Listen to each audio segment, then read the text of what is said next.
John Egan scored an injury time winner to wipe out clean sheets for Patricio and Saiss, leaving Maguire as the only man to pick up points at the back. It was tempting to sell Mo Salah, but the decision to keep him could hardly have gone better, with the Egyptian earning an 18-point haul against Brighton, racking up 8 shots in the box and 4 big chances in the process. There were points all across the midfield, as Mahrez and De Bruyne played their part in a 5-0 win over Newcastle, before the Man United double-up continued their impressive form in the 3-0 win at Villa Park. But the problem once again was the lack of goals amongst the front two, with Jiménez unable to register a single shot against Sheffield United, and Calvert-Lewin still without a goal since the restart. Despite a score of 75 points, it was in fact a red arrow, down to around 72,000.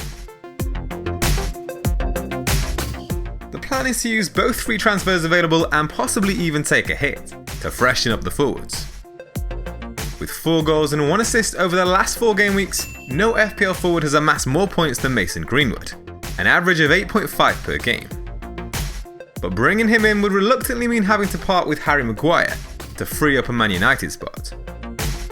The out-of-form Calvert-Lewin is set to make way, though his teammate Luca Digne may be the man to complete the double change. He's shown impressive form since the restart, earning 3 assists and averaging 5.8 points per game. Everton's remaining fixtures, Wolves, Villa, Sheffield United and Bournemouth, are all sides that are struggling for goals.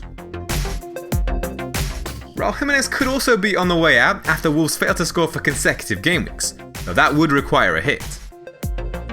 The current plan is to either bring in Jamie Vardy, with a view to captaining him against Bournemouth, or alternatively to give the Mexican one last outing before shipping to Danny Ings the following game week. Let me know your thoughts on that decision in the comments.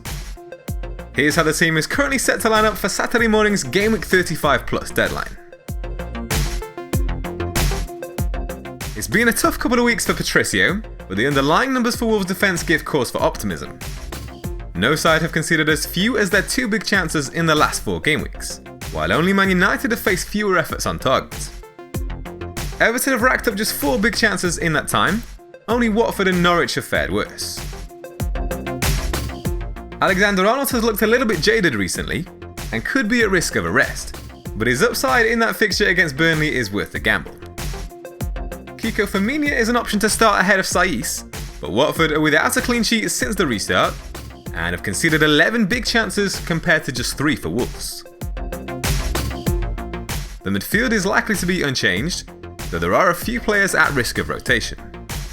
It may be Salah's turn to sit out, but his hunger for the Golden Boot will perhaps tempt Klopp into keeping him in the side.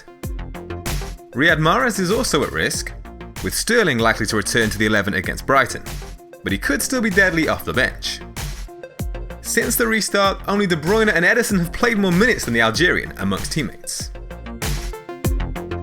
It could potentially be an all-new front two at the expense of a 4-point hit.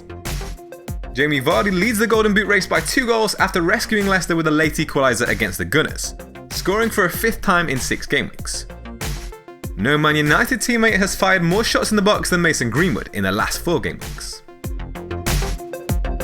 Captaincy will be the big decider in whether Vardy does come in for Jimenez or not.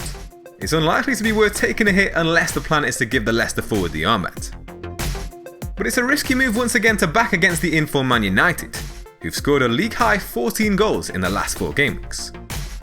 Bruno Fernandes is likely to be a safe pick for the meeting with Southampton, while Anthony Martial possibly offers a more explosive differential pick.